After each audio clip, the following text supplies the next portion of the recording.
Bonjour à tous et bienvenue dans ce nouveau tutoriel consacré à la plateforme Weconex. Aujourd'hui, nous allons explorer ensemble le module Comité de gestion, un outil essentiel pour structurer l'organigramme de votre association. Un petit mot avant de commencer, cette partie du paramétrage est l'une des plus techniques. Elle demande une attention particulière car les éléments sont liés entre eux. Restez bien attentif à chaque étape pour garantir un résultat parfait sur votre interface publique. Pour commencer, rendez-vous dans la barre latérale sous l'onglet Paramètres, puis cliquez sur Comité de gestion et enfin sur Catégorie du comité. Ici, nous définissons les grands ensembles de votre structure.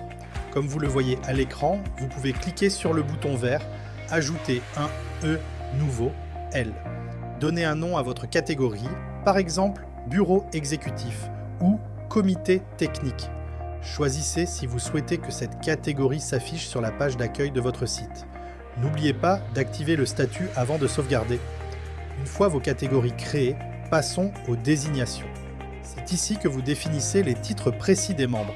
Cliquez sur Désignation, puis sur le bouton d'ajout. Saisissez le titre du poste comme Secrétaire général ou Trésorier. Point crucial, utilisez le champ Commande pour définir l'ordre de priorité. Plus le chiffre est petit, plus le poste apparaîtra en haut de la liste. Liez ensuite cette désignation à la catégorie correspondante créée précédemment. Enfin, le module permet de gérer vos processus démocratiques via la section Élections. C'est ici que vous organisez les votes de votre communauté. En cliquant sur Ajouter une nouvelle élection, donnez un titre clair au scrutin, définissez précisément la date de début et la date de fin. Le système ouvrira et fermera les votes automatiquement selon ces créneaux. Passons maintenant à l'onglet Symbole d'élection. C'est ici que vous allez donner une identité visuelle à vos candidats ou à vos listes. Comme vous le voyez, vous pouvez associer une image spécifique comme un logo ou une icône, par exemple le ballon d'or que nous voyons ici, à une élection et à une catégorie de comité. Cela permet aux électeurs de reconnaître instantanément leur choix sur le bulletin de vote numérique. Cliquez sur le bouton vert pour importer vos visuels et n'oubliez pas d'activer le statut pour qu'il soit non visible ici. Une fois le scrutin créé, il est temps d'enregistrer les candidats. Pour cela, rendez-vous dans Transactions de nomination. C'est ici que vous allez lier un membre à un poste spécifique pour une élection donnée. Cliquez sur Ajouter un nouveau.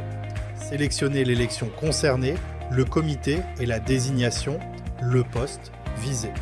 Vous pouvez également définir un prix du formulaire si la candidature est payante et préciser les dates de validité de cette candidature.